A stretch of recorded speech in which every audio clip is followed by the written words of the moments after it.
I want to spend a few minutes describing the evolution of two young men, both using the name Lee Harvey Oswald. Now, you may or may not agree there were two Lee Harvey Oswalds, and that's totally up to you. But to understand the documentation as to when and where these young boys lived in New York City, in New Orleans, and in Fort Worth, their school records, and their employment history, you will hear the names Lee Oswald and Harvey Oswald again and again. You will learn that in 1953, a young teenage boy introduced himself as Harvey Oswald to friends. A year later, in 1954, this same boy asked his homeroom teacher in New Orleans to call him Harvey Oswald. There are clear indications that FBI Director J. Edgar Hoover knew about a second Oswald in 1961 when Oswald was in Russia. On the day after the assassination, Hoover sent FBI agents to collect Harvey Oswald's school records from Stripling Junior High School in Fort Worth. Why? Because at the same time, Lee Oswald was attending Bogard Junior High School in New Orleans. Finally, you will see how the FBI merged the school records, employment records, and fabricated numerous government records to merge the identities of Harvey Oswald and Lee Oswald into one and only one Lee Harvey Oswald. In the shadows of post-war America, a Cold War project was quietly taking shape, an intelligence operation so audacious it would blur the line between fact and fiction, reality and deception. Long before the name Lee Harvey Oswald was etched into the nation's memory on November 22nd, 1963, there were two boys, one American-born in New Orleans, and another a Russian-speaking refugee from Eastern Europe. They would come to share a single identity. Their early lives were carefully manipulated by unseen hands, setting the stage for what would eventually become one of the greatest political crimes in American history. While young Lee Oswald attended school in Fort Worth and New Orleans, his double, Russian-speaking Harvey Oswald, was quietly living and enrolled in parallel classrooms also in Fort Worth and New Orleans, within miles of each other. Teachers remembered Harvey Oswald as a shy, short, introverted young man of slight build, while others recalled Lee Oswald as a tall, brash, all-American youth. Medical records, school files, and eyewitness accounts from those years reveal impossible contradictions. Two boys with two mothers, both answering to the same name. These early years weren't just formative. They were creating a cover story. This wasn't a coincidence. This was by design and well planned. Welcome to the origin story of Harvey and Lee, the Oswald Project. The tale of how a young Russian-speaking refugee's life was carefully merged with an American boy's life. So years later, a 20-year-old Russian-speaking man with an all-American background could defect to the Soviet Union while working with the CIA. Lee Harvey Oswald's mother, 22-year-old Marguerite, was first married to Edward John Pick, a certified public accountant, on August 8, 1929, in Gulfport, Mississippi. Marguerite and Pick had one child, a son named John Edward Pick, born on January 17, 1932. They were divorced on July 15, 1933. 5 days later, 26-year-old Marguerite married 37-year-old Robert Edward Lee Oswald in New Orleans, on July 20th, 1933. 9 months later, on April 7th, 1934, Robert Oswald was born. Lee Harvey Oswald was born in New Orleans on October 18th, 1939, to Robert E. Lee Oswald and Marguerite Claverie Oswald. Photographs of Marguerite are shown below from ages 18 to 38. Lee Oswald's father died shortly after his birth and left his wife with 3 children: stepson John Pick and sons Robert and Lee. In 1944, Lee Oswald was 5 years old, Robert was 10 years old, and John Pick was 12 years old, and the family was living in New Orleans. In 1964, Warren Commission attorneys Albert Jenner and John Ely questioned 31-year-old John Pick about different home addresses when the family lived in New Orleans. Pick, who was 12 years old in 1944, was asked about 10 different addresses for Marguerite Oswald during a 2-year period.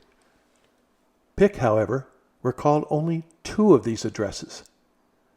This was the beginning of many unexplained addresses for Marguerite Oswald during the next 20 years.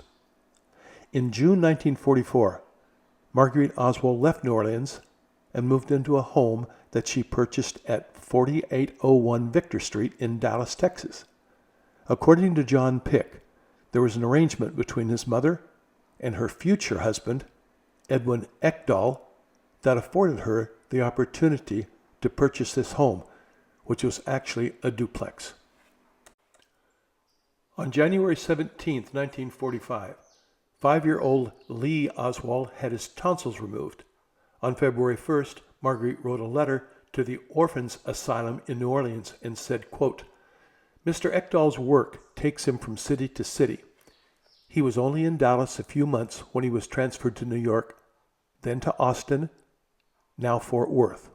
He expects shortly to be transferred to New York," end quote. In the spring, Marguerite's close friend of many years, Myrtle Evans from New Orleans, visited her at 4801 Victor in Dallas for 1 week. Myrtle and her husband Julian remembered Marguerite as a beautiful woman with black hair, a real fashion plate, who dressed beautifully. On May 7, 1945, the tall, nice-looking Marguerite married Edwin Ekdahl in Rockwell County, Texas. On June 4, 1945, Marguerite sold her house at 4801 Victor and moved into Ekdahl's home at 45 Granbury Road in Benbrook, a small suburb adjacent to Fort Worth. In September, according to Robert Oswald, the family drove in Ekdahl's car from Dallas to Port Gibson, Mississippi, where Robert and John entered the Chamberlain Hunt Military Academy. Robert Oswald told the FBI that his mother, Ekdahl, and Lee then drove to Boston, Massachusetts, where they resided until June 1946. But it appears that Robert was mistaken. Records show that Lee Oswald entered the low first grade at the Benbrook Common School on October 31, 1945. He was 6 years old, and his address was Route 5, Box 567, Benbrook, Texas. Young Oswald attended the school for 82 days, was absent 15 days, and his guardian was listed as E.A. Ekdahl. On December 13, 1945, Marguerite Oswald opened a commercial account at the First National Bank of Fort Worth in the amount of $1,987, which was a lot of money in 1945. On February 8, 1946, Lee Oswald was taken to Harris Hospital in Fort Worth, where he was diagnosed with acute mastoiditis behind his left ear, which was common among children before antibiotics became available.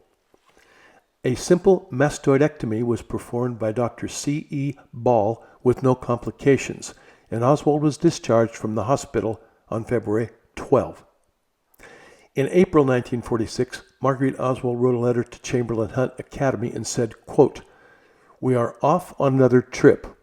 Will you please write my sister with all the details?" End quote. 1 month later, in May 1946, after experiencing marital difficulties, Marguerite took Ekdahl's car, a 1938 Buick, and together with Lee drove to Covington, Louisiana.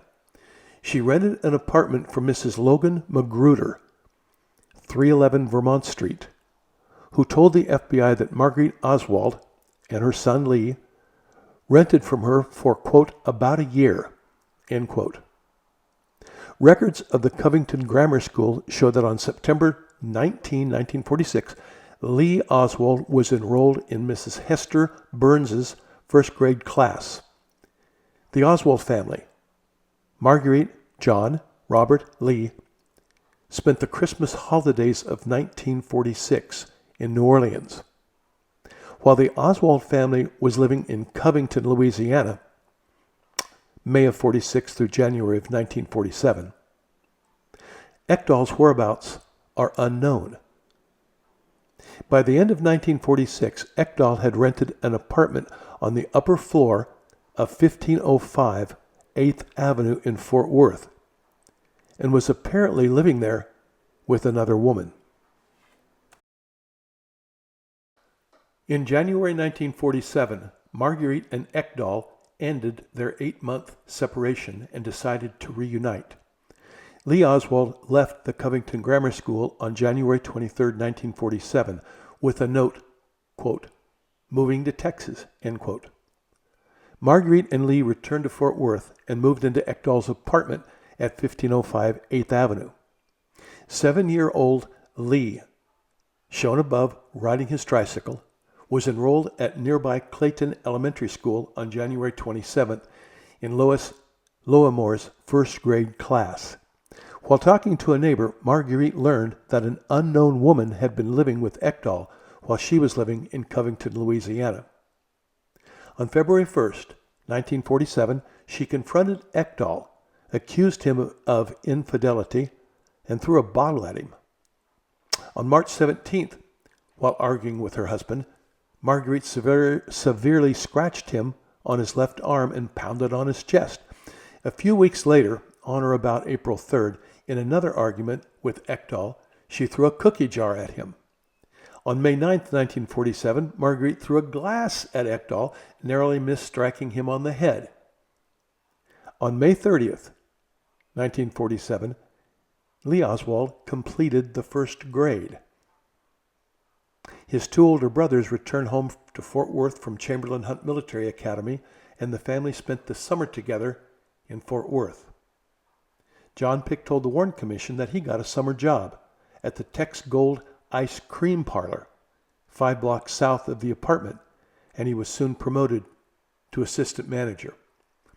Now, the dates and arguments, physical confrontations between Marguerite and Ekdahl were noted by Ekdahl in his personal diary, which he later brought to court during their divorce. Frank Wisner was a Wall Street lawyer and during World War II worked for the Office of Strategic Services, the predecessor of the CIA. After World War II ended, thousands of Eastern European refugees were brought to the United States under his supervision. National Security Council records show that Wisner, the CIA's director of clandestine operations, oversaw the relocation of thousands of anti-communist exiles to the United States as a means of rewarding them for conducting secret operations against the Soviets. Wisner became the CIA and State Department's expert on European war refugees and secretly subsidized the refugee relief organizations that brought these Eastern Bloc refugees to the United States throughout the 1940s and early 1950s. Wisner and his group recognized they could use these Eastern European immigrants' knowledge, customs, and familiarity with their respective homelands. Wisner asked the National Security Council to sanction the systematic use of such refugees, and they agreed. The National Security Council soon issued a top-secret Intelligence Directive number 14, which even today remains classified, that authorized both the FBI and the CIA to find and jointly exploit the knowledge, experience, and talents of well over 200,000 Eastern European refugees resettled in the United States. The CIA soon contacted the Displaced Persons Commission, which worked closely with the leaders of refugee organizations in the United States. Displaced Persons Chairman Ugo Casari sent a memorandum to all refugee organizations in the United States that read, quote, "We would like to advise that the U.S. Commission has a formal agreement with the CIA to cooperate in every possible way to facilitate their programs. It is therefore altogether desirable that local representatives of the voluntary agencies and state commissions and committees make available to fully identified CIA agents the addresses of displaced persons." FBI Director J. Edgar Hoover now had the authority and means by which to contact Eastern European refugees and use them to help identify communists living in the United States and alert the Bureau about potential terrorist plots against America. The CIA, however, had broader and more ambitious plans. The CIA's Office of Clandestine Services under Frank Wisner was running hundreds of covert projects. Most of the government documents authorizing the use of refugee organizations to help intelligence agencies remained secret until the 1990s, when they were declassified. Some documents still remain secret after more than 60 years, and many of the documents have either been lost or deliberately destroyed, so that the full truth will never be known. Many of these Eastern European refugees were resettled in and around New York City, where they learned to speak English and continued their propaganda efforts against the Soviet Union with help from the CIA.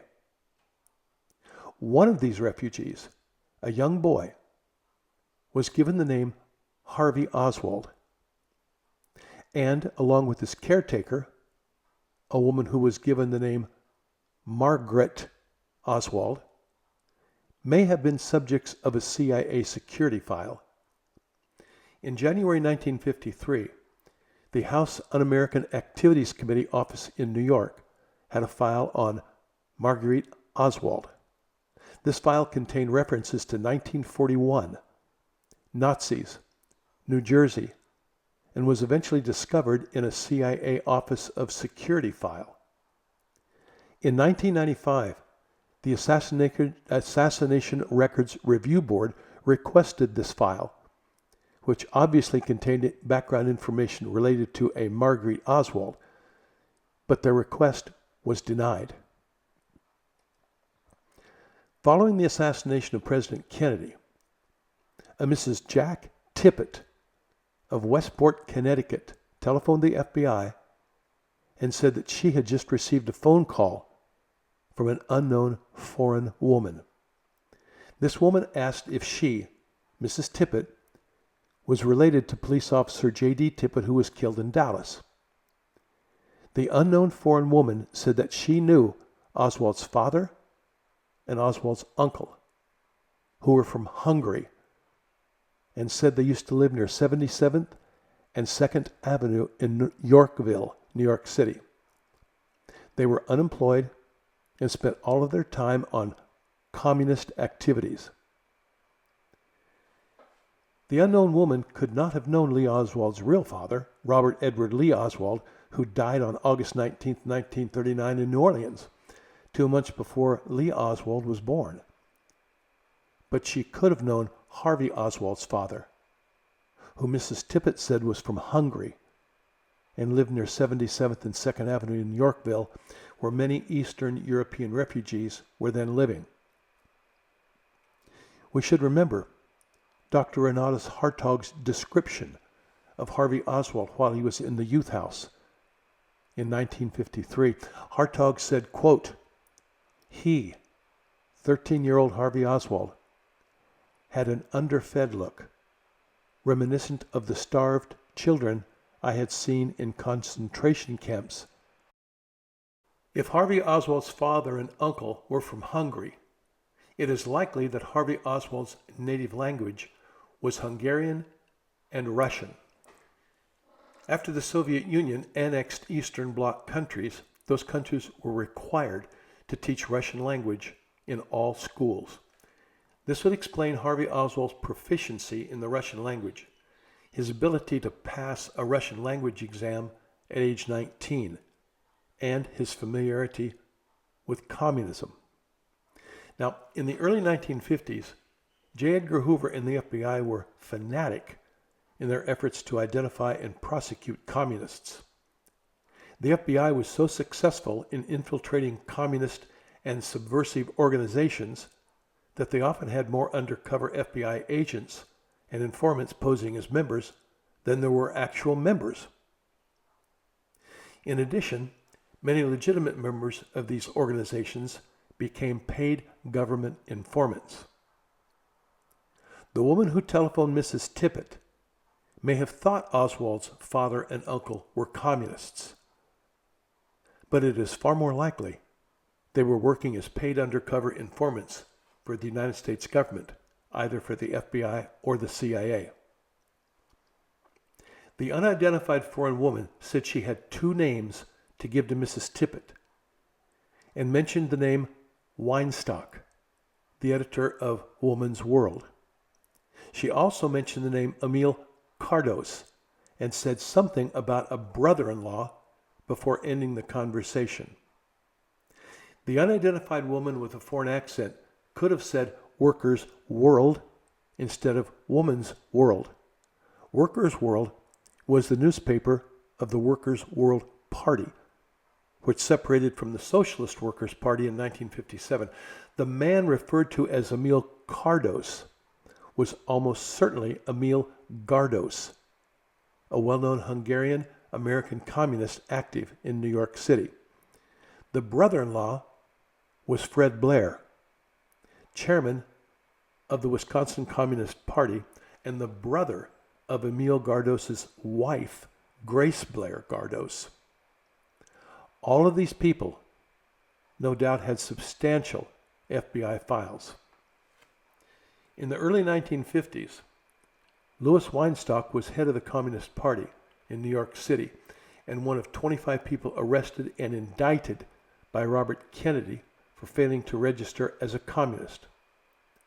Of the 25 people arrested, Weinstock was the only one allowed out on bail, which suggests that he may have been working for the U.S. government. The name Weinstock may be familiar to JFK researchers. In the early 1960s, Louis Weinstock was general manager of The Worker, a publication that Harvey Oswald wrote to in late 1962, requesting literature and pamphlets. The identity of the woman who telephoned Mrs. Tippit in Connecticut was unknown for many years, but her statements about Oswald's Eastern European heritage and the neighborhood in which he lived seem more and more plausible as we study and learn about the life and background of Harvey Oswald, the man accused of assassinating President Kennedy. Researcher Paul Jolliffe has made an airtight case that the anonymous caller was Elizabeth Bentley. Bentley was a spy for the Soviet Union in New York City for a decade beginning in 1935. But in 1945, she went to the FBI and confessed as working for the Soviet Union. She then became one of the star witnesses before the House Un-American Activities Committee in the summer of 1947 as she publicly denounced dozens of men connected to the federal government as communist dupes, sympathizers, and spies. Bentley's knowledge of the exact nature of the relationship between Harvey, Emil Gardos, and Louis Weinstock remains unknown, but it clearly compelled her to share her suspicions about a ring of men with whom Bentley had once been associated with. Bentley's anonymous call to Tina Tippett on November 30th, 1963, was placed from Grace New Haven Hospital, in which she was preparing for surgery on Monday, December 2nd. A massive abdominal tumor was discovered, and she died of complications from that surgery the following morning on December 3rd, 1963.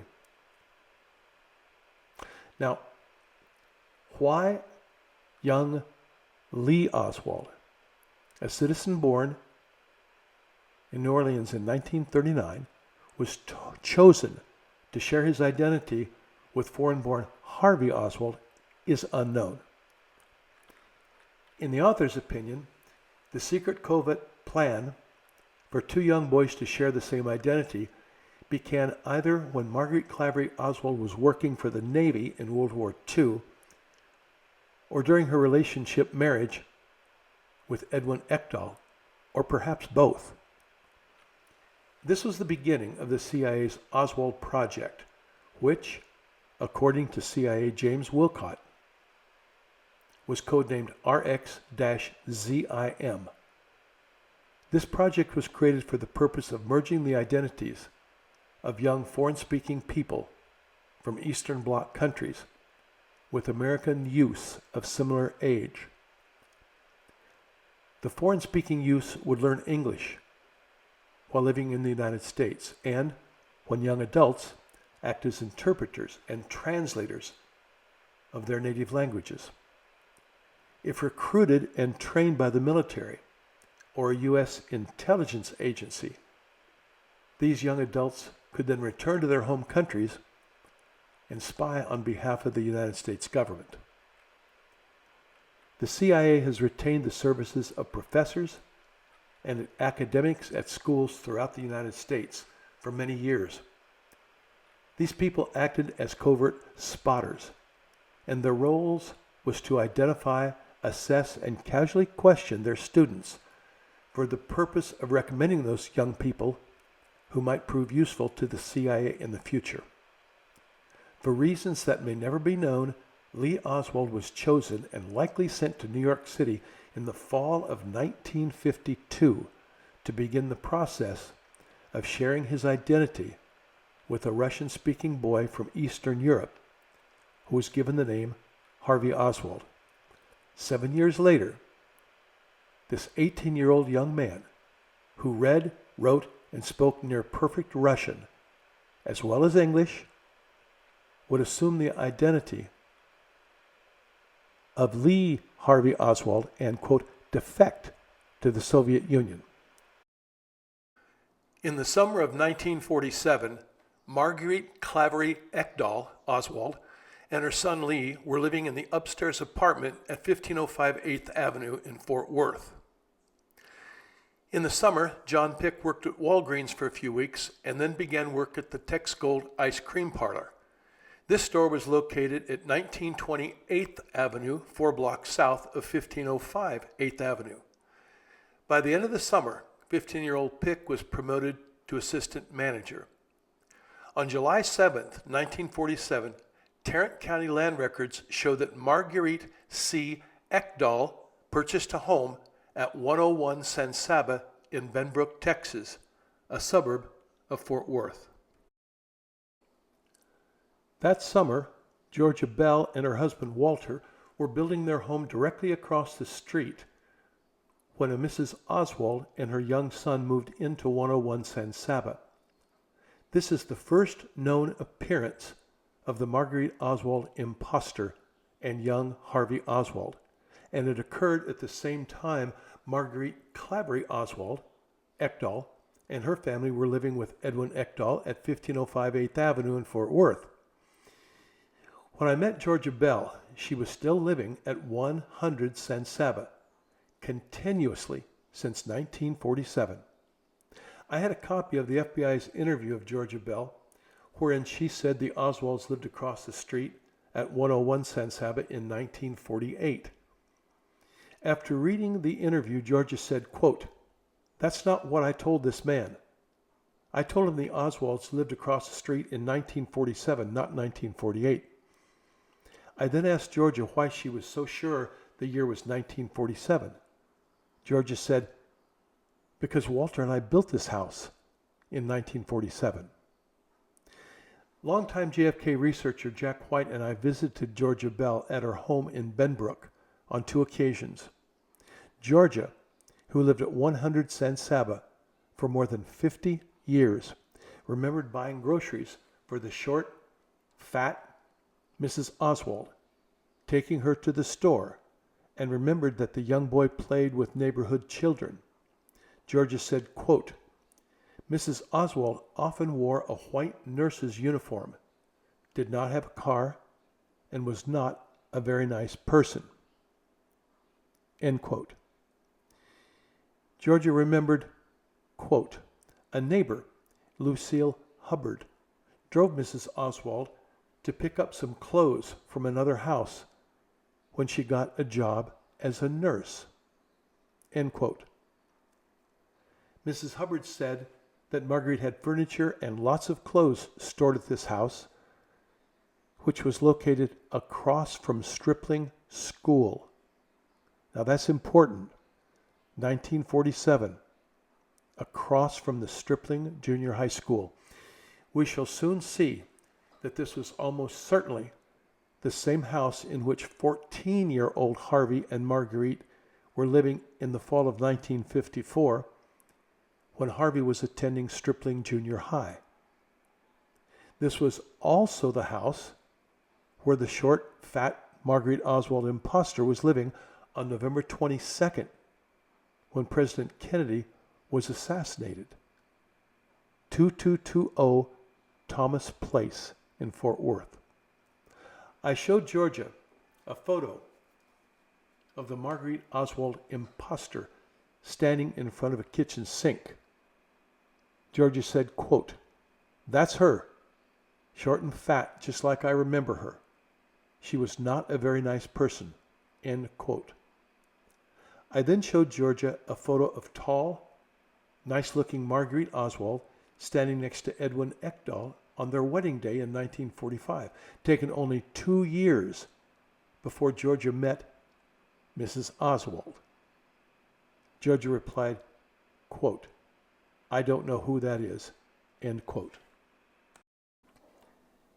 Neighbor Otis Carlton, a school teacher, said that young Oswald, Harvey, attended the first grade at the Benbrook Common School, where Carlton's daughter taught 5th and 6th grades.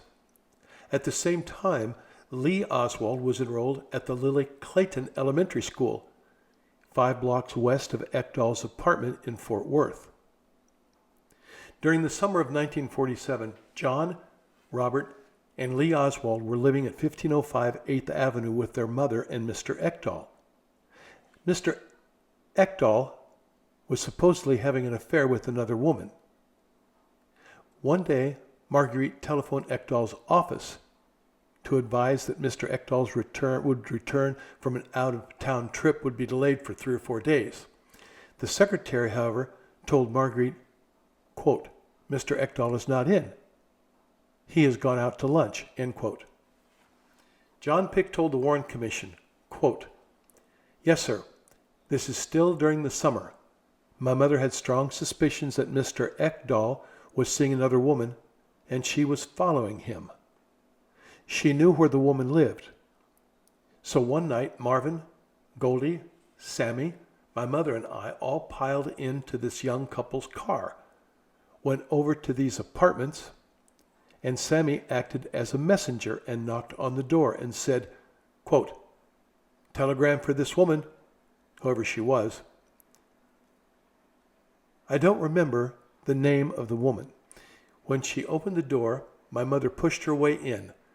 This woman was dressed in a nightgown negligee. Mr. Ekdahl was seated in the living room in his shirt sleeves, and she made a big fuss about this. She's got him now and all this stuff. That's about it. End quote from John Pick. While John, Robert, and Lee were living at 1505 8th Avenue, the Marguerite Oswald impostor and Harvey were living at 101 San Saba. And it's very important to understand that 101 San Saba was owned by Marguerite Claverie Ekdahl.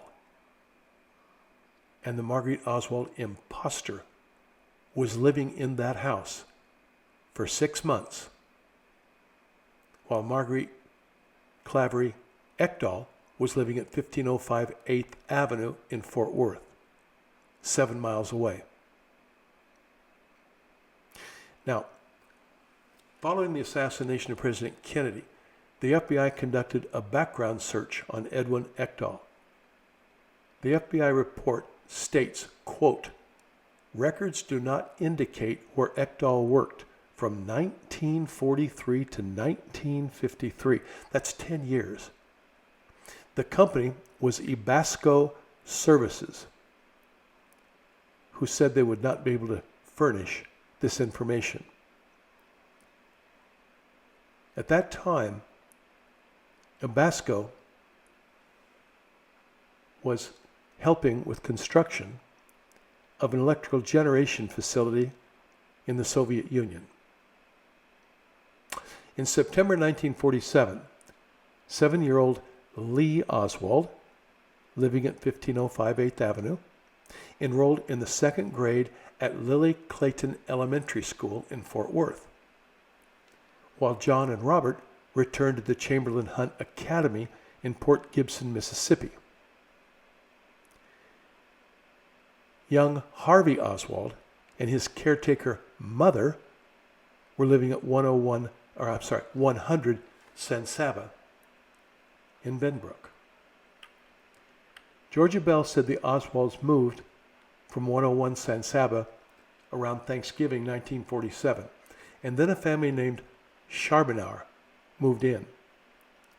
The FBI interviewed Otis Carlton, who allegedly said the Oswalds left Benbrook sometime in 1946 or 47 when he purchased 101 San Saba. Now that comes from an FBI report, which we have found is not accurate. Georgia Bell, who knew Otis Carlton very well, said that Carlton purchased the house at 101 San Saba, where the Oswalds used to live, after Carlton's home burned down.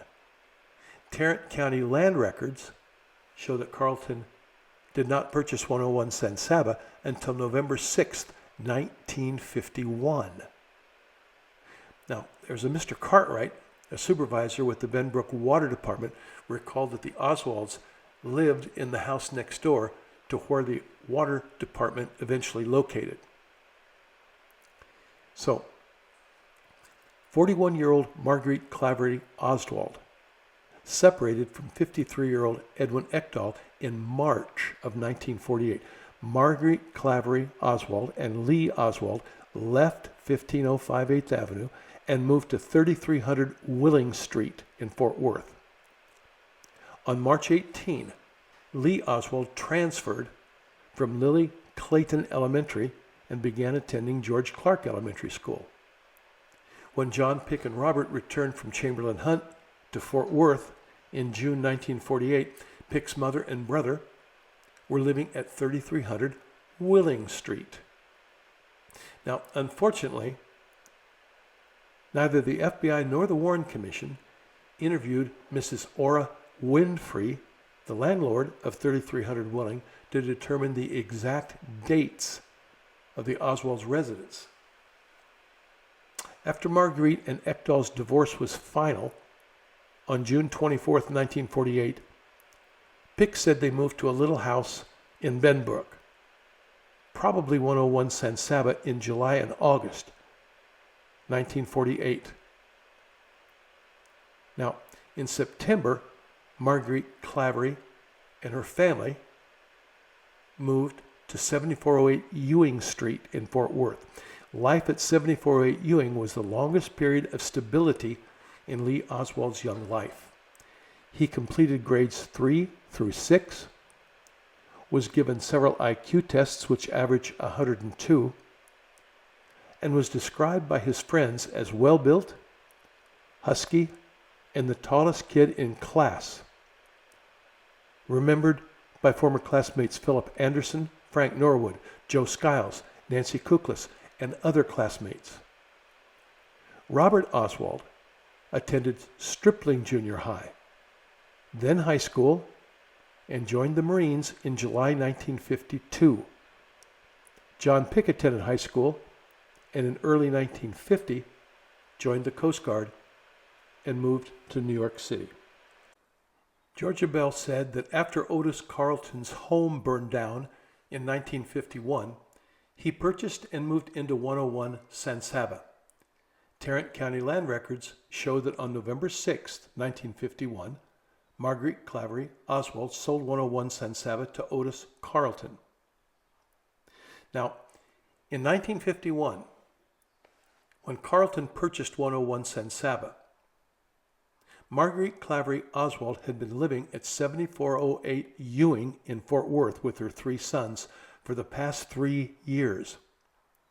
There's nothing to suggest or prove that Marguerite Clavery Oswald had any contact with Otis Carlton, either before or during or after her ownership of 101 San Saba, which was from July of 1947 to November of 1951.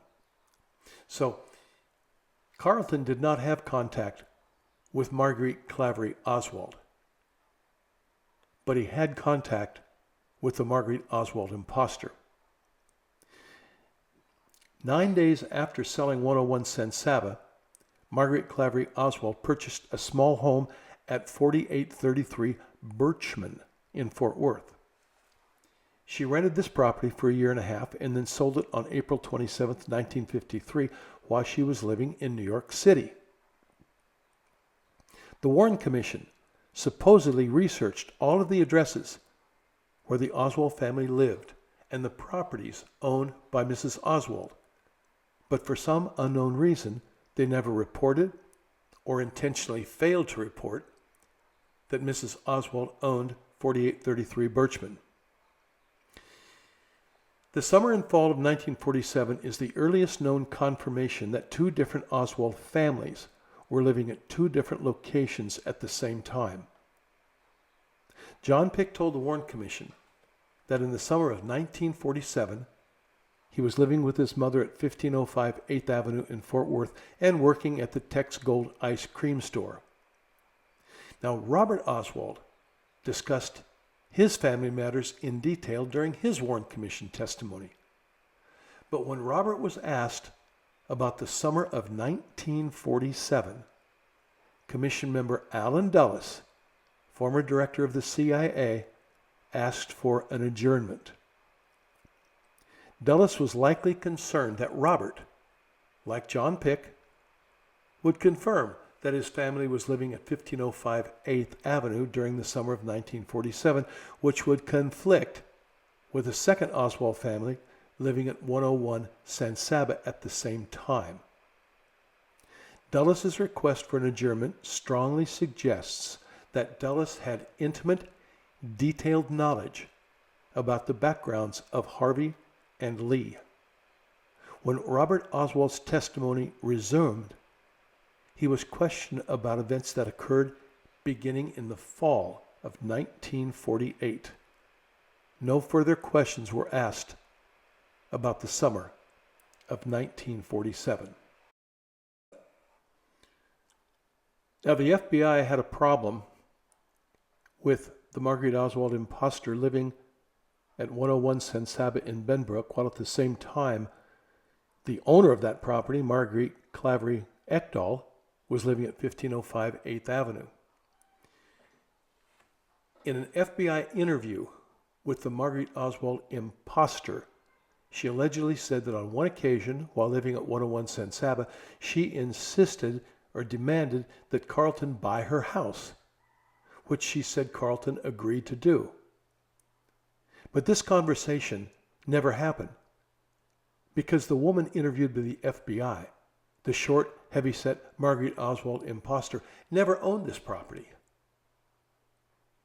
It was owned by the tall, nice-looking Marguerite Claverie Oswald, and there's no evidence whatsoever that she ever met Otis Carlton or insisted or demanded in 1947 that Carlton buy the property. She wasn't living there. When interviewed by the FBI neighbor, Otis Carlton allegedly said that Mrs. Oswald and her 3 sons lived at 101 San Saba in 1947.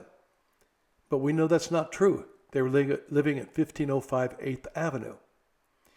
So both FBI reports, the interview of Georgia Bell and the interview of Otis Carlton, were altered in an attempt to resolve the conflict of Marguerite Claverie Oswald and her 3 sons living with Ekdahl at 1505 8th Avenue in Fort Worth in the summer of 1947, while at the same time the Marguerite Oswald imposter was living with HARVEY Oswald at 101 San Saba in Benbrook. The date on the FBI report interview of Georgia Bell had to be changed from 1947 to 1948 because in 1947, Marguerite Claverie Oswald was living with Ekdahl. The number of family members on the FBI report of Otis and Carlton had to also be changed from 1 son to 3 sons.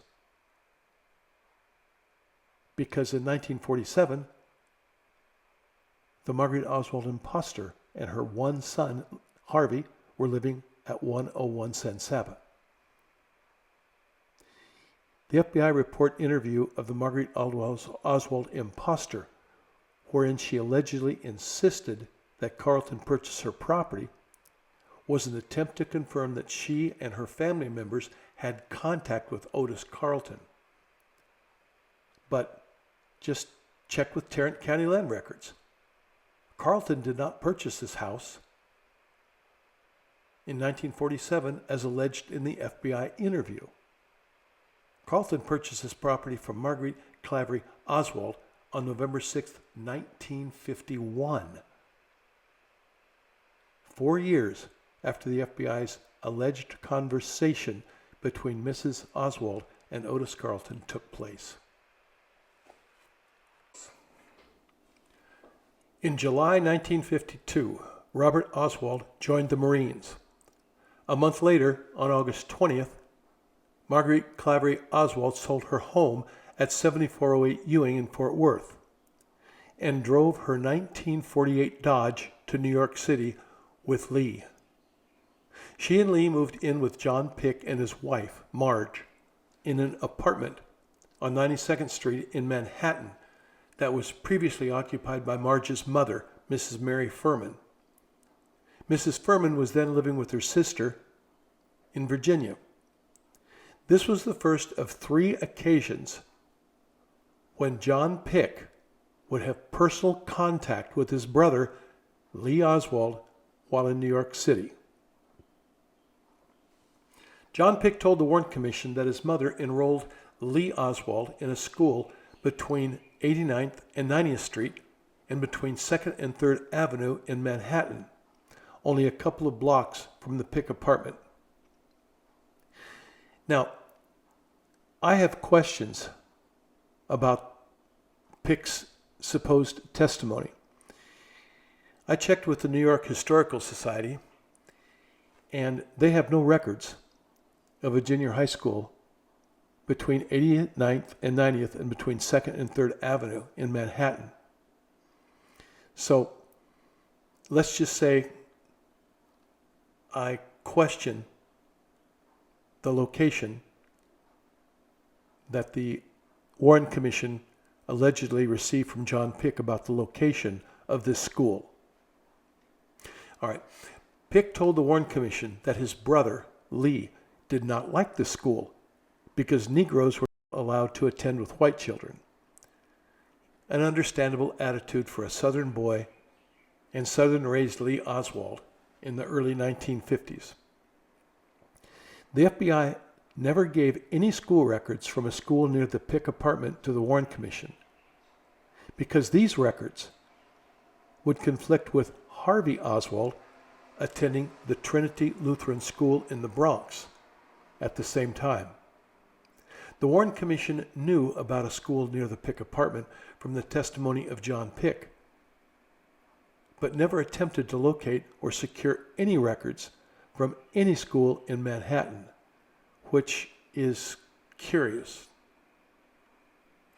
Lee Oswald's days of attendance at a school near the Pick apartment or anywhere in Manhattan could never be made public, because Oswald was supposed to have attended school only in the Bronx. After Lee Oswald and his mother left the Pick apartment and left the unknown school allegedly described by John Pick, they moved to an apartment near the Grand Concourse. After their move, Robert Oswald, on leave from the Marines, arrived in New York City for a visit. John Pick told the Warren Commission, quote, "Between September of 1952 and January 1953, my brother came to New York on leave, and we all were invited up to the Bronx. His leave was probably in October or November 1952, a matter of a month or two after they, Lee and his mother, moved out. We visited their apartment in the Bronx." End quote. During Robert's visit, Pick's wife introduced Robert to one of her close friends for a blind date. Robert Oswald spent time in New York with his mother, brother Lee, and John Pick and his family. During Robert's first visit, he made contact with the short, thin, 4'8" HARVEY Oswald.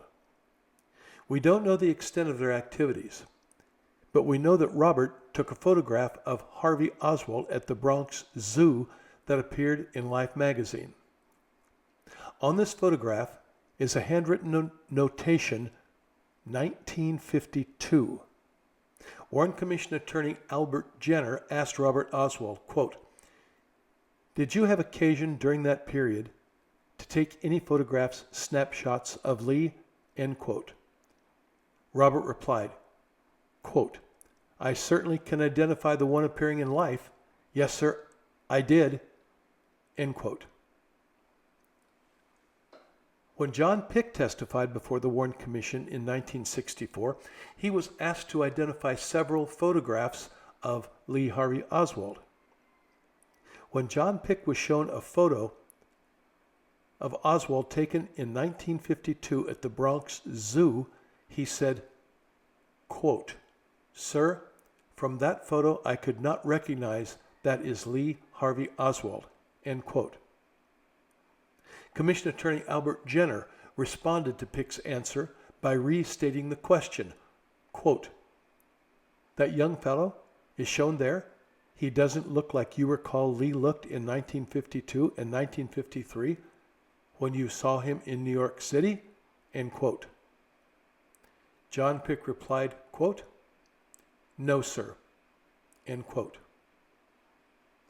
A comparison of Oswald's 6th grade class photo, taken in the spring of 1952, with the Bronx Zoo photo, taken a few months later in the fall of 1952, shows they're not the same boy.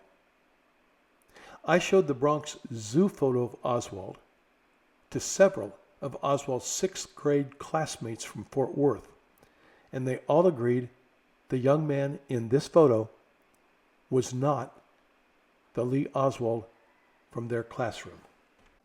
Mr. Jenner of the Warren Commission then showed John Pick 2 photos of Harvey Oswald, one taken at Santa Ana, California in April 1959. Jenner said, quote, "Do you recognize those?" End quote. John Pick said, quote, "No, sir, I don't." End quote. Jenner then asked John Pick, quote, "Neither one of them?" End quote. John Pick replied, quote, "The upper one? Unless they tell me that, I would never guess that that would be Lee, sir." The Warren Commission also asked John Pick to identify a photo of Harvey Oswald handing out leaflets in New Orleans in 1963. Pick said, quote, "No, sir, I would be unable to recognize him," end quote. John Pick told the Warren Commission that he did not recognize the man handing out Fair Play for Cuba Committee leaflets, the same man accused of killing President Kennedy. John Pick did not recognize this man as his half-brother. If this person was not John Pick's brother, then who was this person? I personally spoke with John Pick over the telephone during a trip I made through Lynn Haven, Florida. When I asked Pick about his refusal to identify photos of HARVEY Oswald as his brother, Pick replied, quote, "I gave my testimony to the Warren Commission. I stand by that and have nothing further to say," end quote. While John Pick refused to identify photos of HARVEY Oswald as his brother, Robert Oswald always identified photos of HARVEY Oswald as his brother. In 1967, Robert Oswald wrote a book titled LEE, A Portrait of Lee Harvey Oswald. On page 63, Robert wrote, quote, "Lee entered the 8th grade at PS 44 on Columbus Avenue at 76th Street," end quote. This school is the William O'Shea Junior High School and was known as Public School 44 in Manhattan. When you see PS 44, the PS is shortened for public school. Now, Robert Oswald's memory of Lee Oswald attending PS 44 in Manhattan helps us understand Lee Oswald's school attendance in New York, while at the same time HARVEY Oswald was continually truanting from PS 44 and PS 44 in the Bronx. It's interesting to note that John Pick said his brother, Lee Oswald, attended the 7th grade in a school near the Pick apartment in Manhattan. Robert Oswald said Lee Oswald attended PS 44 in Manhattan.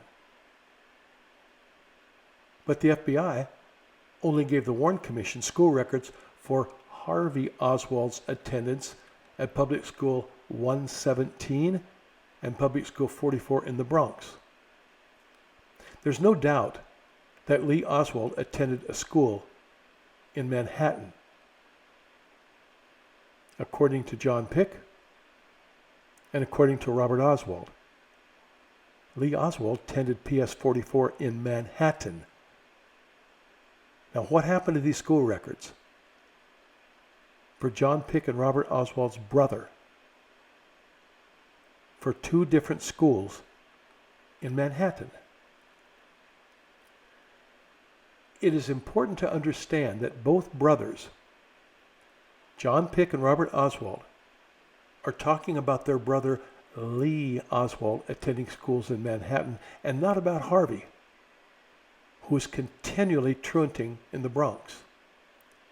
The FBI focused their attention on HARVEY Oswald, who was accused of killing President Kennedy, and ignored any school records for Lee Oswald from Manhattan. Lee Oswald and his mother briefly resided at the 325 East 92nd Street address, John Pick's address, when they first arrived in New York City. I believe the above FBI report describes Lee Oswald attending in public school PS 44 in Manhattan and using his brother's address in Manhattan when he entered that school. Now, during the 1952-53 school year, HARVEY Oswald was in the Bronx, and he continuously truanted from Public School 117. He never registered at Public School 44 in the Bronx, and he was placed in the youth house for truancy. And then he left New York City. It is well worth remembering, very important, that it was LEE Oswald's original school records that were given to Judge Florence Kelly, who gave those records to the FBI. However, weeks later, the FBI provided the Warren Commission with only photographs, not original records, of Oswald's attendance. The only school records given to the Warren Commission were photographs of school records from Public School 117 and Public School 44 in the Bronx.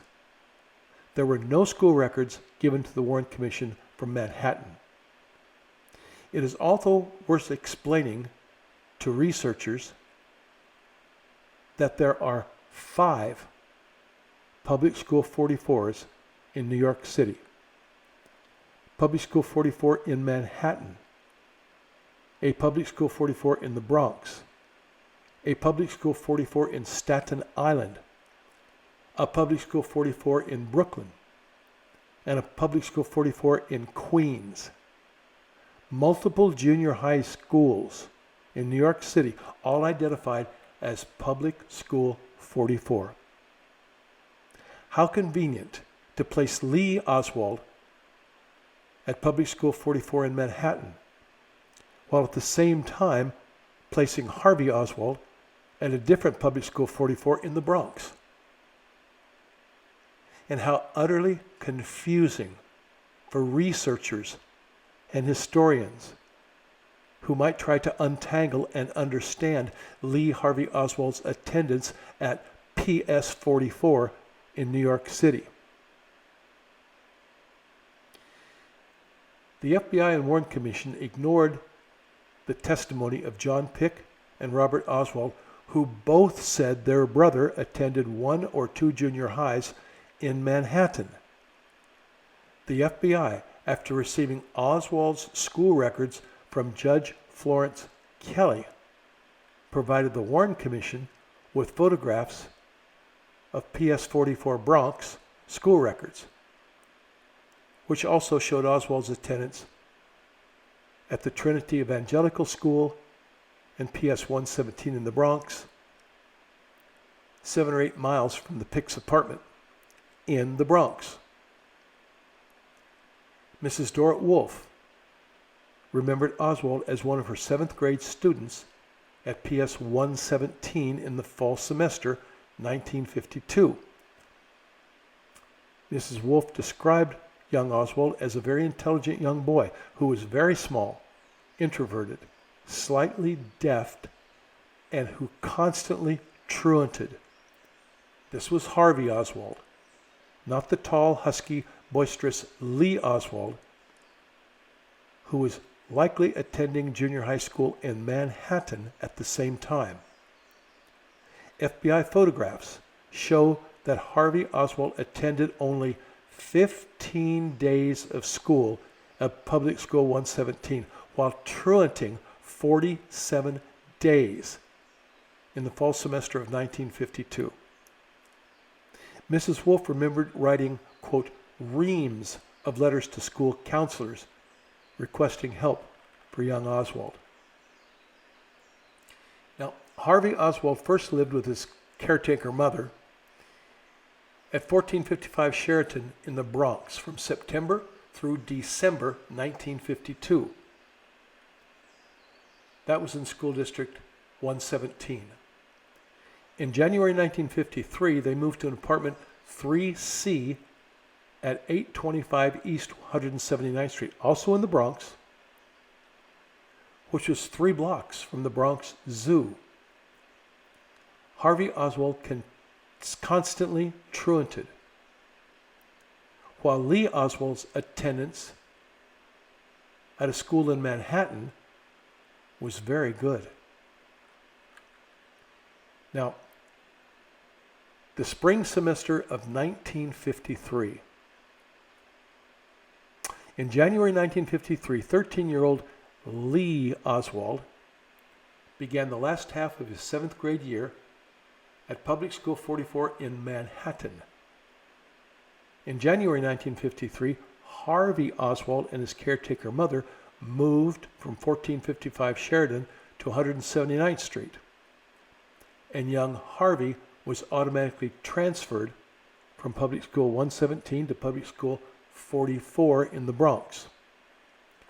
From January through mid-April 1953, Harvey Oswald never attended Public School 44 in the Bronx, but LEE Oswald may have attended his place on one or two occasions. We know this because when I interviewed Dr. Milton Kirian told me that young Harvey, in his interview, said that his brother sometimes substituted for him in school. The only person who would have had any reason to substitute for Harvey Oswald would have been LEE Oswald. In February 1953, John Pick had his third and final contact with brother LEE Oswald in New York City. Pick's mother, Marguerite Oswald, once again invited Pick and his wife for dinner. Pick told the Warren Commission, quote, "So in February 1953, my wife and I were invited again to their apartment. This may or may not have been the same apartment we originally visited. I don't remember, sir. I know it was up in the Bronx. I think it may have been a different apartment. As my wife and I walked in, Lee walked out, and my mother informed us that he would probably go to the Bronx Zoo." This was the last time Pick would see his brother in New York City. In September 1953, Pick was transferred to Norfolk, Virginia. Now, Harvey Oswald's refusal to attend PS 44 in the Bronx came to the attention of the Bureau of Attendance. On April 16, 1953, the small 4'8" Harvey Oswald was arrested as a habitual truant, taken to court, and then remanded to the youth house in Manhattan. Psychologist Irving Sokolow described young Oswald as a slender youngster and gave him an IQ test. Harvey Oswald achieved a score of 118, considerably higher than the IQ score of 102 that LEE Oswald received his last year in elementary school in Fort Worth. Probation officer John Caro interviewed the Marguerite Oswald imposter and Harvey Oswald. Caro described young Oswald as a small boy, a bright boy, a likable boy, and remembered that he was extremely guarded when discussing certain areas of his life. While Harvey Oswald was in the youth house, 26-year-old probation officer John Caro interviewed the short, heavy-set Marguerite Oswald imposter. This Marguerite told Caro that Oswald's father died at age 45, when in fact he died at age 42. She said that she and her husband were married for the first time on July 19, 1929, when in fact Marguerite Oswald and Robert LEE Oswald were married on July 15, 1933, and it was a second marriage for both. This Marguerite Oswald imposter told Caro that their family owned a home in Corning, Texas, but there was never a city in Texas with the name Corning. The same woman mistakenly identified her sister as Lillian Segore, when in fact her sister's name was Lillian Moret.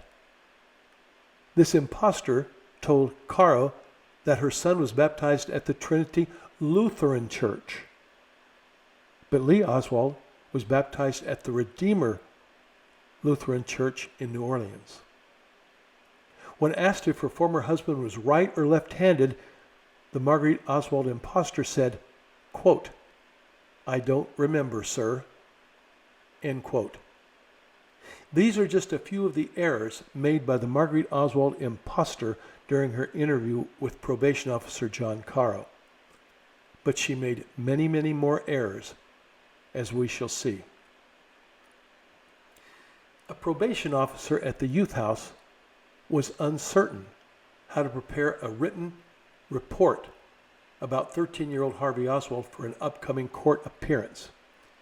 The probation officer brought Oswald to New York psychiatrist Dr. Milton Kurian for an interview.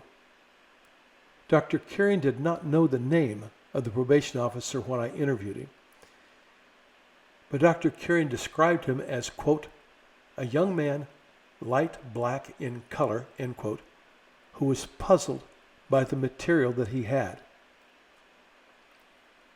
Dr. Kurian said, quote, there appeared in the doorway a rather thin, short young man in knickers. I was immediately attracted to his way of entry. He had one foot in the door when he looked about the room in a studied fashion to see if it was all clear. He finally came in and sat down. Dr. Kurian was surprised to learn that Oswald was only 13 years old.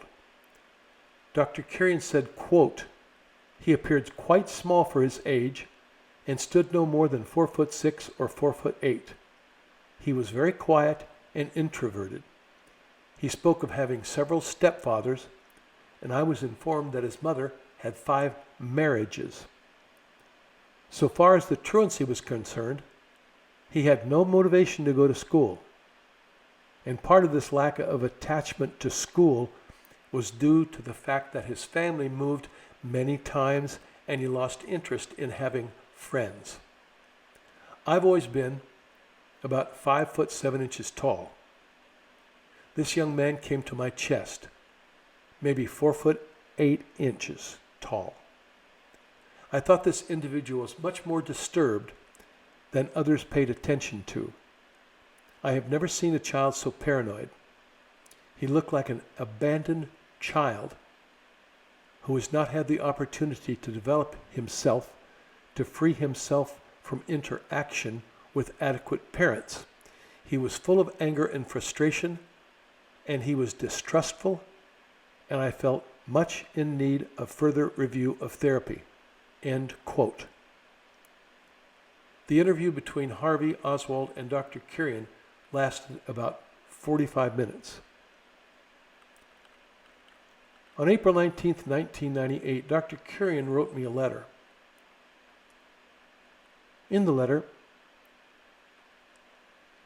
Oswald told Dr. Kurian that he never went to school, but on occasion his brother would substitute for him and take his place in school. Now, John Pick and Robert Oswald were both in the military service and far too old to be attending junior high school. Harvey never once attended PS 44 in the Bronx during the spring semester of 1953. Therefore, it was LEE Oswald who probably substituted for Harvey for a day or two at PS 44 in the Bronx in the early spring semester of 1953. Harvey Oswald, describing to Dr. Kurian how his brother sometimes took his place in school, confirms that Harvey and Lee knew each other at age 13. Dr. Kurian was past president of the Brooklyn Psychiatric Society. Following the assassination, he wrote a letter to Jackie Kennedy and told her about his meeting with young Oswald in 1953. But Dr. Kurian was never interviewed by the FBI, HSCA, or any government agency. I met Dr. Kurian and his wife at his home in Leeds, Massachusetts. We recorded an interview on camera where Dr. Kurian discussed his memories of meeting Oswald. Dr. Kurian and I became friends and remained in contact until his death in 2007. On May 1st, Youth House psychiatrist Renatus Hartogs examined Oswald. In his book called The Two Assassins, Dr. Hartogs described Oswald as, quote, a slender, dark-haired boy with a pale, haunted face. I remember thinking how slight he seemed for his 13 years. He had an underfed look, reminiscent of the starved children I had seen in concentration camps, end quote. All of the people from Youth House who interviewed HARVEY Oswald described him as small, thin, undernourished, and 4 foot 6 inches to 4 foot 8 inches in height. On May 7th, 1953, the small 4 foot 8 inch HARVEY Oswald was released from the youth house. Before leaving, HARVEY and his caretaker mother met with presiding Justice McClancy. His Honor, after advising the boy, HARVEY Oswald, to return to school and attend school regularly, he paroled Oswald to September 24th, 1953. Now, this is where it becomes very interesting. After HARVEY Oswald was released from Youth House, he never attended another day of school in New York. It was 5 foot 4 inch LEE Oswald, who attended Public School 44 in the Bronx. From April 29th through June 19th, 1953, while HARVEY was still in the youth house. After HARVEY Oswald was released from the youth house, he never attended a single day of school at Public School 44. It was 5 foot 4 inch LEE Oswald who began attending PS 44 in the Bronx and had a very good attendance record. And it was LEE Oswald who attended Public School 44 in the Bronx in the fall semester of 1953, while HARVEY Oswald was attending Bogard Junior High School in New Orleans, Louisiana. Look at the school health card above, showing Public School 44 in the Bronx, dated May 1953 and published by the Warren Commission, Commission Exhibit 1384.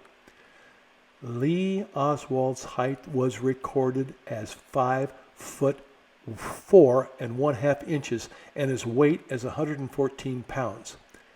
Clearly not the 4 foot 8 inch HARVEY Oswald who was interviewed by Dr. Kirian at the youth house a month earlier, or the malnourished youth remembered by Dr. Hartogs in the youth house, or the skinny boy remembered by social worker Evelyn Siegel, or the small boy remembered by probation officer John Caro.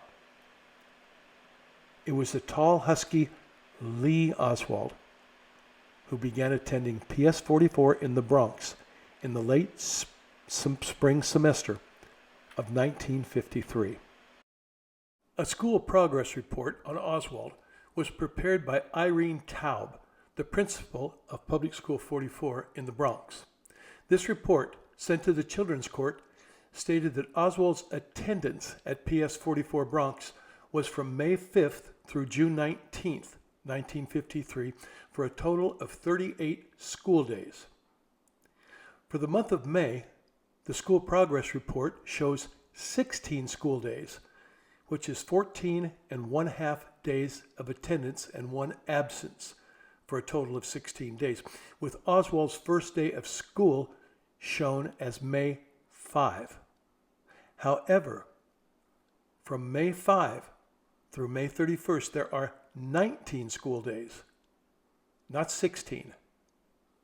For the month of June, the school progress report shows 22 days, which is 13 8/2 days with 1 absence. That's a total of 22 school days. Yet there are only 15 days from June 1st through June 19th, which was the last day of the spring semester.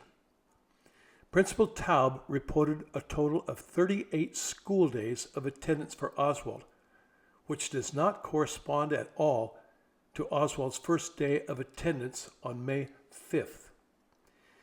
When 38 school days are placed on a 1953 calendar with the ending date on June 19th, we see that LEE Oswald's first day of school at PS 44 Bronx would have been on April 29.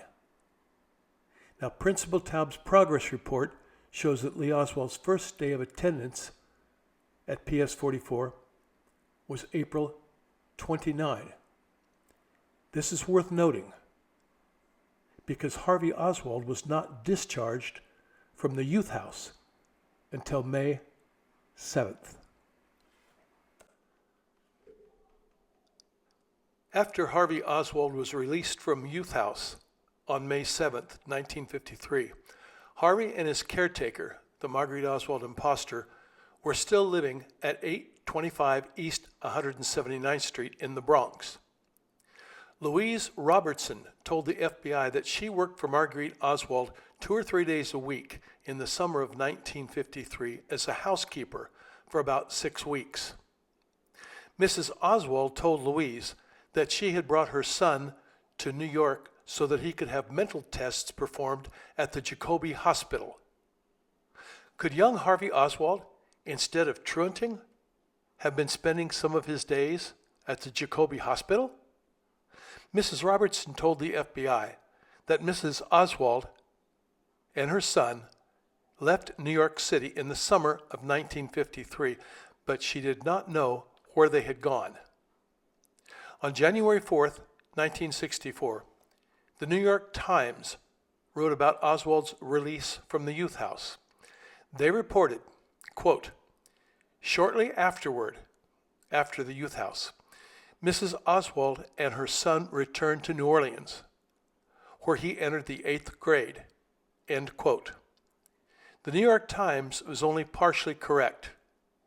Shortly after HARVEY Oswald's release from the youth house, he and his caretaker first moved to Stanley, North Dakota for 2 months and then to New Orleans. Stanley, North Dakota, is a small town on the western edge of North Dakota near the Williston Basin oil field. During the summer vacation of 1953, William Timmer and friends were riding bicycles in the park near the courthouse. Another boy, who Timmer thought to be about 14 years old, was also riding a bicycle. The young boy introduced himself as Harv, or HARVEY Oswald, and told the boys he had been a member of a gang in New York City. This is the first time that young Oswald introduced himself as Harv or HARVEY Oswald. Timmer and Harvey were together about half a dozen times, riding their bikes around the city park and over to the reservoir. Harvey told Timmer that he had been all over the country and said that his father worked in the nearby oil fields. Harvey carried a communist pamphlet in his back pocket and said to Timmer, quote, "I'll bet you've never seen one of these before," end quote. Timmer looked at the pamphlet and remembered the pamphlet contained the name Mark or Marks. Timmer said that young Oswald was in Stanley, North Dakota for about 2 months. When the summer ended, Timmer and his mother remained in North Dakota until 1957 and then moved to Arizona. After the assassination, Timmer's mother sent him some newspaper photos from the Yuma, Arizona Sun newspaper. One of the photos showed Lee Harvey Oswald as he was led from the Dallas jail, and another photo showed Oswald when he was shot by Jack Ruby. Timmer's mother wrote beneath the photos, quote, "Was he around Stanley? Seems like you knew him," end quote. Timmer said that Harvey's face had not changed too much, and he remembered Oswald was very thin when he visited Stanley. Timmer wrote a letter to his mother and said this was the same boy he met in Stanley, North Dakota. Timmer's mother then wrote a letter to President Lyndon Johnson on December 11, 1963. She advised that her son knew Lee Harvey Oswald when he lived in Stanley, North Dakota.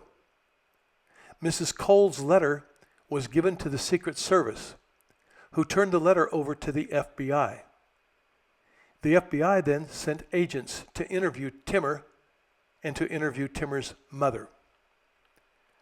When I located Timmer in 1995, he was living and working near Helena, Montana. I spoke with Timmer many times over the next few years and carefully recorded his memories. Timmer's mother, to my surprise, was still alive and well in Arizona. In 1995, I was contacted by British film producer Nigel Turner, whose film The Men Who Killed Kennedy is well known. Nigel spent 5 days at my home on 3 separate occasions and questioned me extensively about my research. Nigel was interested in producing a documentary film based on my research. But in 1995, my research was only a few years old and far from complete.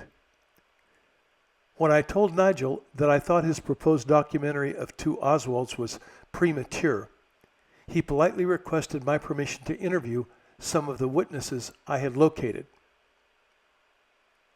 Nigel then brought a film crew from England and interviewed, on camera, Palmer McBride, Myra DeRoos, Frank Cudlady, Frank DiBenedetto, and William Henry Timmer. Nigel interviewed Timmer over the course of 2 days, during which time Nigel resided in Timmer's home.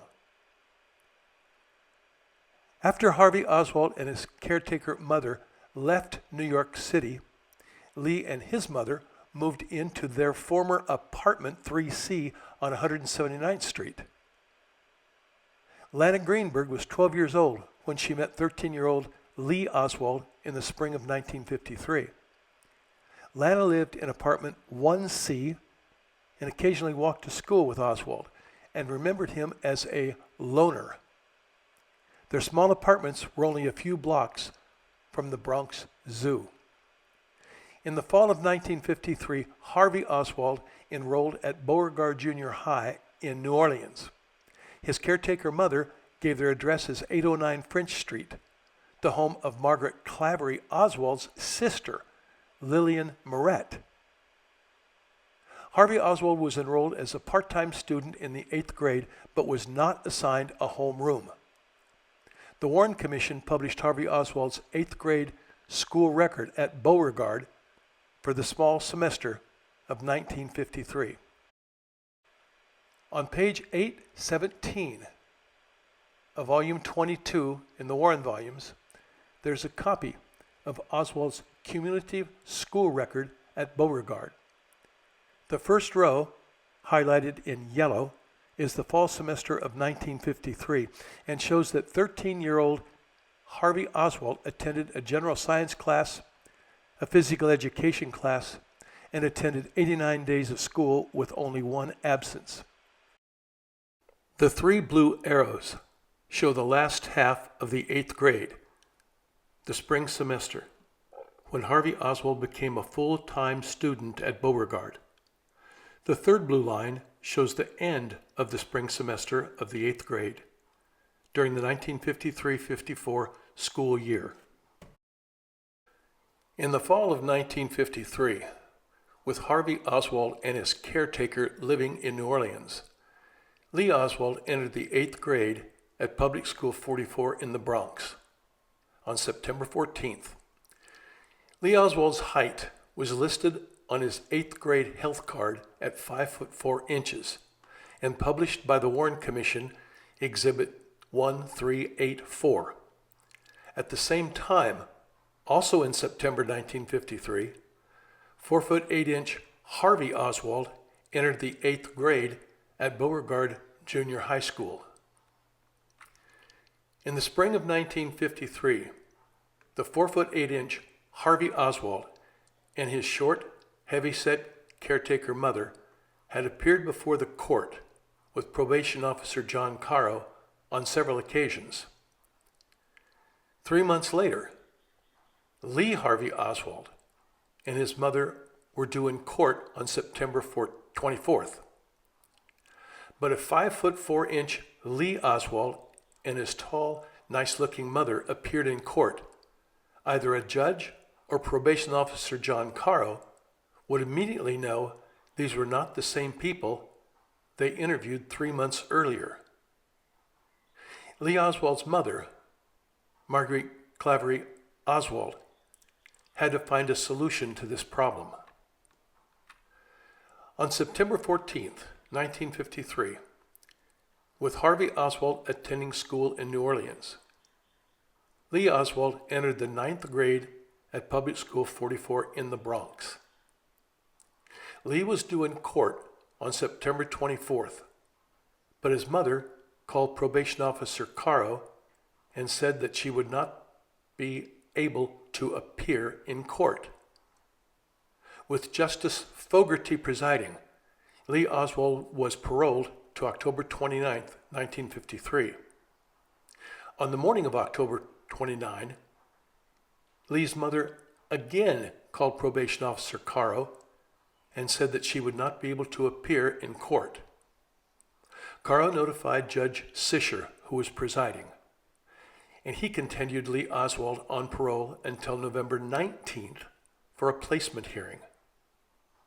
Judge Sisher directed John Caro to make a referral to the Berkshire Industrial Farm. Mrs. Oswald then hired an attorney, Horton Nielsen, and on November 19th appeared with her son before Justice Sisher. Sisher, after talking at length with Mrs. Oswald and Counselor Nielsen, advised probation officer Timothy Dunn to refer Oswald to the court treatment clinic. Timothy Dunn was a colleague of probation officer John Caro, who was then on vacation. John Caro was with HARVEY Oswald and his caretaker mother during the interviews, court proceedings, and the youth house in the spring semester of 1953. But in the fall semester, or after or any time, John Caro never met LEE Oswald or his tall, nice-looking mother. Justice Sisher paroled LEE Oswald to January 28, 1954. On December 21st, 1953, the family attorney informed the court that the Oswald family was moving to New Jersey. During the fall school semester of 1953, LEE Oswald maintained a good attendance record at Public School 44 in the Bronx, while his mother has succeeded in avoiding confrontation and possible placement of her son by the court.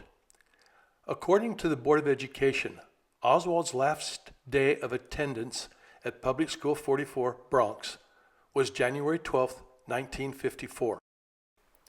Marguerite Oswald and LEE Oswald then left New York City, moved to New Orleans, and stayed with Marguerite's sister Lillian Moret for a few weeks at 809 French Street.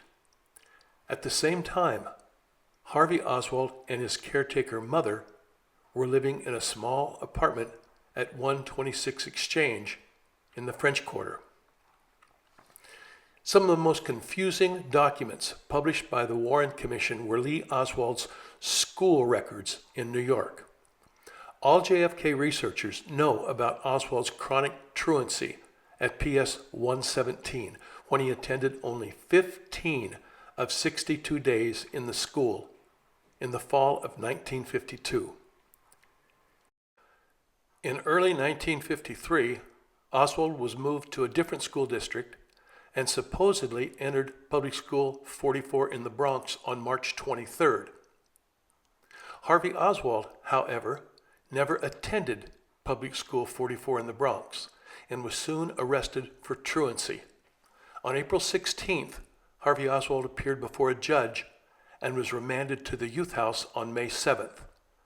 Oswald was a chronic truant, arrested for truancy and placed in the youth house. Yet Oswald's school records, published in the Warren volumes, show that he attended 109 days and 3 half-days of school with 15 absences at the same time, a total of 127 school days. How can Oswald be a chronic truant and yet at the same time Oswald attended more than 110 days of school? 5 days after the assassination, FBI agent John Malone, in charge of the FBI's New York office, inspected Lee Harvey Oswald's original New York City school records in the presence of Judge Florence Kelly of the Domestic Relations Court in New York City. Judge Kelly would not allow Malone to take the school file to the FBI office, but she did allow Malone to take notes. Agent Malone took notes and sent a report to FBI Director Hoover the following day. Malone wrote, quote, Oswald's attendance at Public School 44 was 171 and 11 half days present and 18 and 11 half days absent, end quote. Malone identified Oswald's school as PS 44 on his memo to Hoover, but did not include the name of the borough, Bronx, Manhattan, Brooklyn, etc. The 171 and 11 half days present and 18 and 11 half days absent, as recorded by Agent Malone, was the total of Oswald's attendance in the spring and fall semesters at Public School 44, which I have outlined in red. Photographs of this handwritten school record, created by the FBI and published by the Warren Commission, Commission Exhibit 1384, makes it appear that Malone recorded Oswald's school attendance record from only one junior high school, identified as PS 44, with an X for the Bronx. However, if we look at the 109 days of school with 15 absences and 3 half days during the spring semester of 1953, this is impossible. There are only 90 days in a school semester. If Oswald first attended Public School 44 on March 23rd and then spent 3 weeks in the youth house, April 16 through May 7th, he could have attended only 34 days of school before the end of the spring semester on June 19. This school record, published in the Warren volumes, Commission Exhibit 1384, is an obvious fabrication of school attendance for Lee Harvey Oswald during the spring semester of 1953. Now, I want to explain again in detail why this school record is a fabrication created by the FBI. There are 90 days in a school semester. The date of March 23rd is listed as Oswald's first day of attendance in the spring semester, yet there is no record Oswald ever attended a single day at school at PS 44 prior to May 7th, when he was released from youth house. The last day of the spring semester in 1953 was June 19. Therefore, it is impossible for Oswald or anyone to have attended 109 days and 3 half days of school from May 7th through June 19. We begin to solve this puzzle by piecing together Oswald's school records.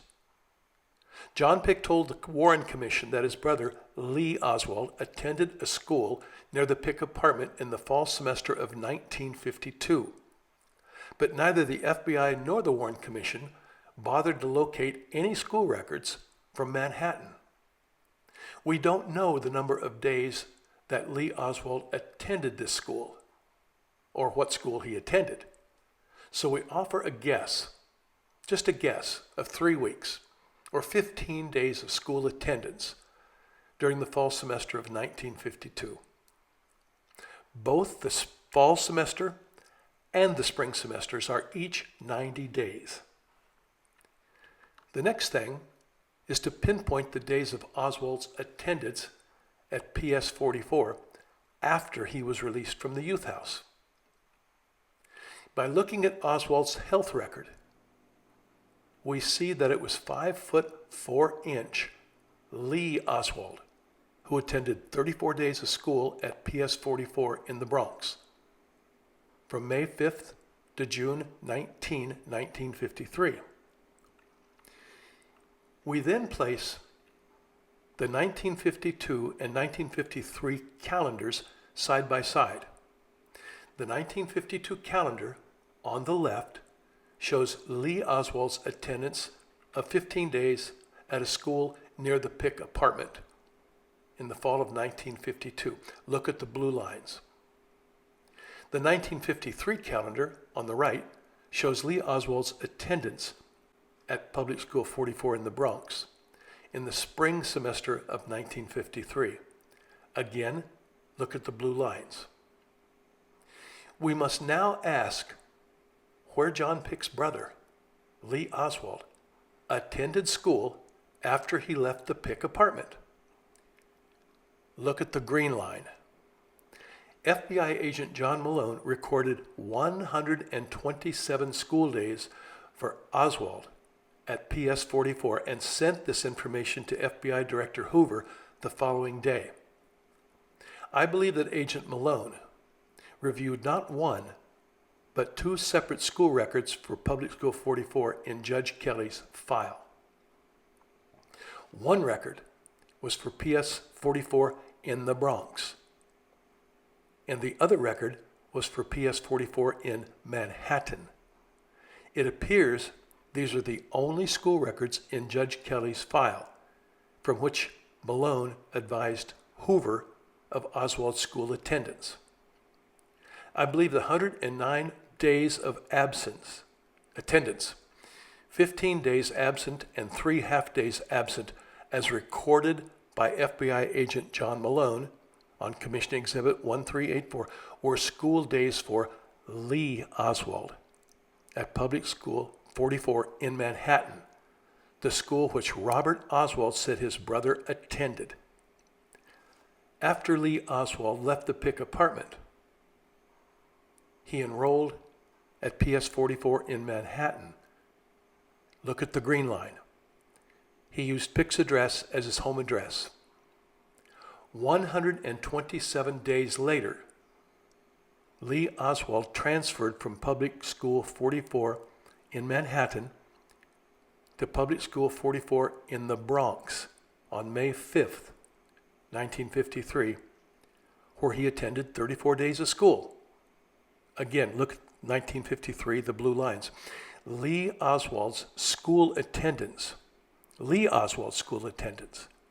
the 1952-53 school year is now understood.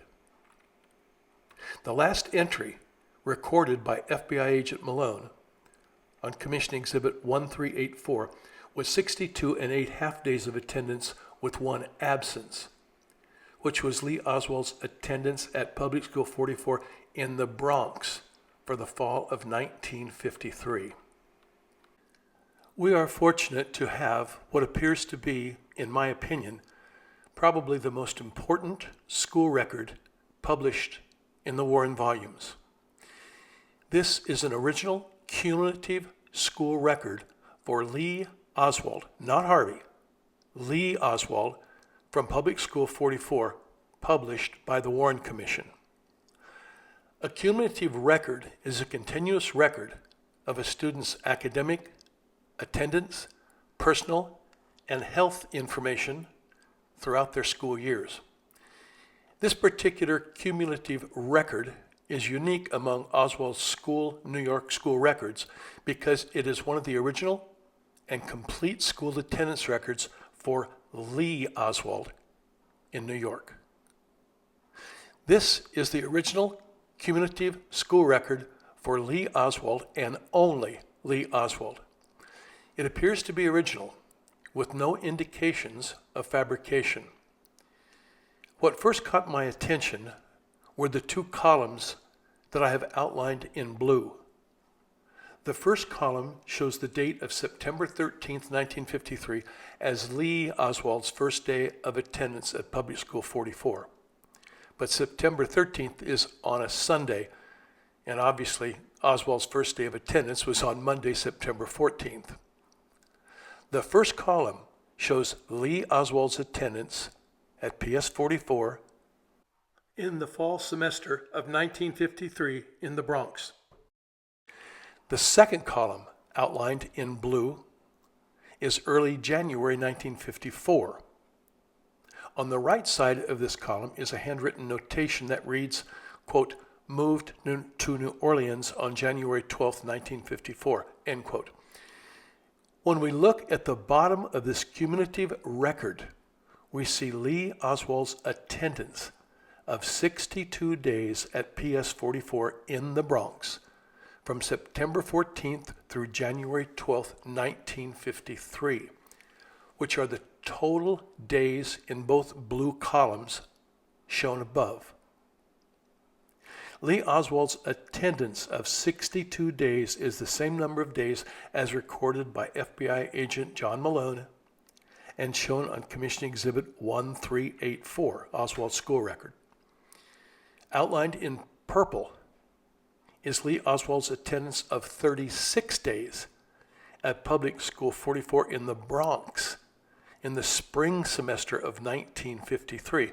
Again, the same number of days as recorded by Probation Officer John Caro in his notes.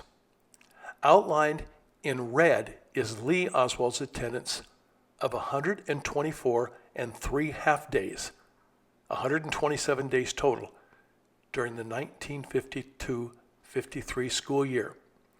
The same attendance of 109 days and 15 and 3/2 days and one absence totaling 127 days as recorded by FBI agent John Malone and also recorded on Commission Exhibit 1384.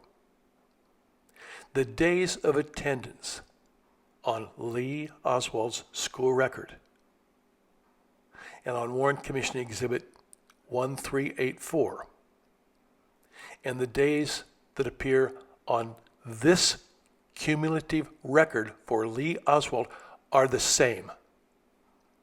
The only unanswered question is, where did LEE Oswald attend school for 127 days, which I think we've already figured out. We know that LEE Oswald attended a school in Manhattan when he was living with his brother John Pick. We know that FBI agent John Malone recorded Oswald's attendance and absences as 127 days and identified the school to FBI Director Hoover as Public School 44, but without identifying the borough. Robert Oswald said his brother attended Public School 44 in Manhattan in his book. Now, Robert Oswald told the Warren Commission something very important. He told the Warren Commission that his brother, LEE Oswald, attended Stripling Junior High in Fort Worth, which proved to be correct. In 1967, Robert Oswald wrote in his book, Lee, A Portrait of Lee Harvey Oswald, that his brother LEE Oswald attended PS 44 in Manhattan, which also appears to be correct. Now, I've prepared a summary of LEE Oswald and Harvey Oswald's school attendance from September 1952 through June 1953. LEE Oswald's is the first. John Pick said that LEE Oswald briefly attended school in Manhattan. Let's assume that LEE Oswald, like I said before, attended 15 days of school in the fall of 1952 when he was living with John Pick in his apartment.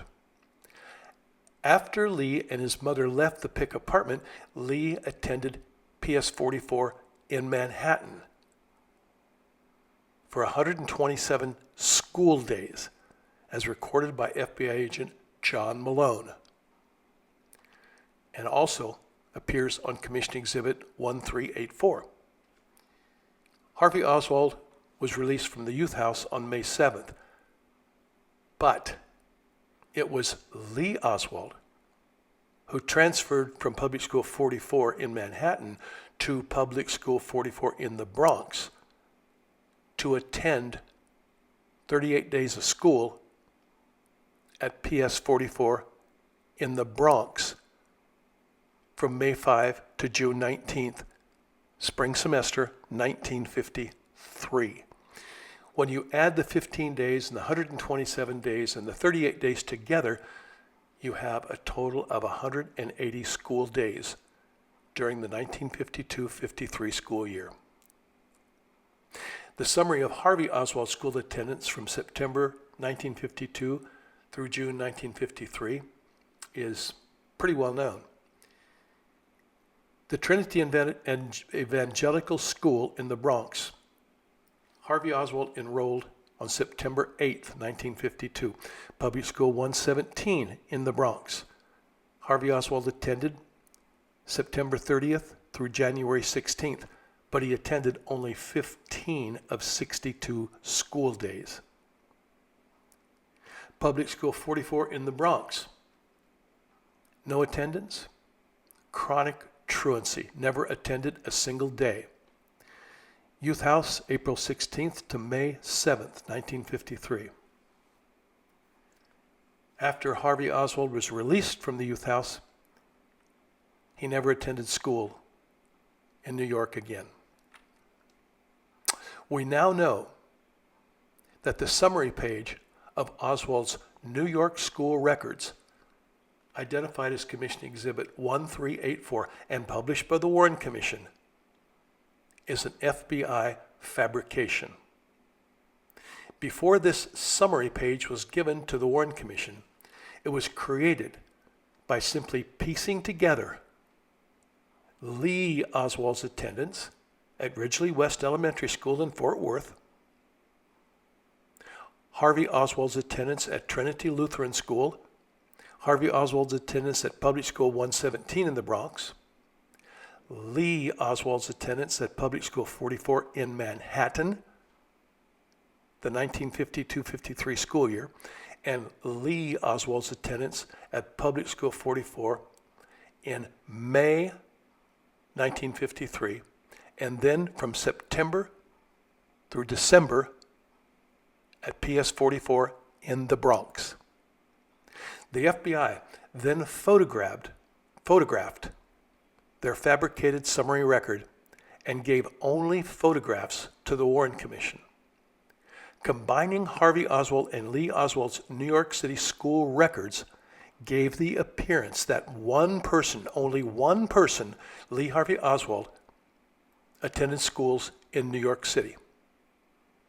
This school record is one example, and only one example, of how the FBI pieced together portions of Lee Oswald and Harvey Oswald's school, employment, and residences to create a fictitious record for one and only one Lee Harvey Oswald.